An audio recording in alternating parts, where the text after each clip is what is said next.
और दूसरी तरफ हमारे देश के एक पिता अपनी बेटी की शादी के लिए दहेज इकट्ठा करने की चिंता में घड़ी तक पहनना छोड़ देता है और हम कहते हैं हमारा देश बहुत तरक्की कर रहा है।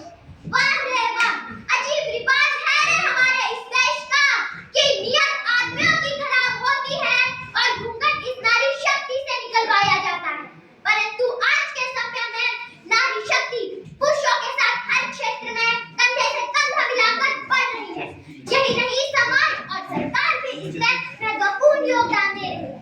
सरकार द्वारा चलाई गई सुकन्या समृद्धि योजना, बेटी बचाओ बेटी पढ़ाओ योजना, उज्ज्वला योजना जैसी अनेक योजनाएं लागू की गई है और समाज भी नारियों के महत्व को समझने लगा है।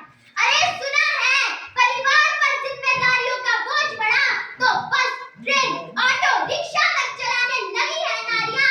अरे आज का तो वायुयान भी उड़ाने लगी है नारियां। साहस के साथ आसमान भेदकर अंतरिक्ष तक जा पहुंची है नारियां। और कितने उदाहरण ढूंढ कर लाऊं, अरे मैं और कितने उदाहरण ढूंढ कर लाऊं, वीर जवानों की शहादत को कंधा देकर शमशान घाट तक जाने लगी है नारियां। यदि मेरी कौम, रानी लक्ष्मीबाई, लता मंगेशकर जैसी नारियां नहीं होती तो इस देश का नाम रोशन कौन करता? क्या है आपके पास कोई जवाब? मैं बेटी हूँ, मैं नारी हूँ, मैं सीता हूँ, मैं ही द्रौपदी हूँ। पर पुरुषों की दुनिया ने मुझे कैसी नियति दिखलाई। कभी हार गए जुए में तो कभी अग्नि परीक्षा करवाई। कलयुग हो या सतयुग हो, इल्जाम मुझी पर आता है तो फिर ना जाने क्यों काली अंधेरी सड़कों पर चलने से मन घबराता है। मैं डरती हूँ, मैं मरती हूँ जब सफर अकेले करती हूँ। ना जाने ये कैसी आहट है, ना जाने ये कैसा साया है। फिर उन अंधेरी रातों में दो बाहों ने मुझे खींच लिया। एक ने मुंह पर हाथ रखा, दूसरे ने आंचल खींच लिया। फिर मर्यादा की सारी सीमाओं को तार तार कर डाला। फिर उन अंधेरी सड़कों पर मुझे तड़पता छोड़ दिया। सबने तस्वीरें खींची, कोई मदद को ना आया।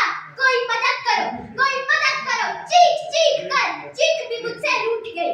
पर जब होश में आई तो लोगों की बातें सुनकर टूट गई।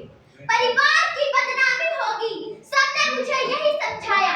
ये नई उम्र के लड़के हैं, थोड़ा बहक ही जाते हैं। दुनिया वाले तुम पर ही प्रश्न उठाएंगे, क्यों गई थी काली रातों में, क्यों नहीं था कोई साथ में। क्या मेकअप था, क्या गहने पहने थे, अरे क्या छोटे कपड़े पहने थे। सवालों की इन भूल भुलैया में अच्छाई कहीं खो जाती है। सब भूल जाओ कहने वालों, क्या तुम्हें शर्म नहीं आती है। सब भूल जाओ कहने वालों, ये गलती तुम्हारी भी हो सकती है।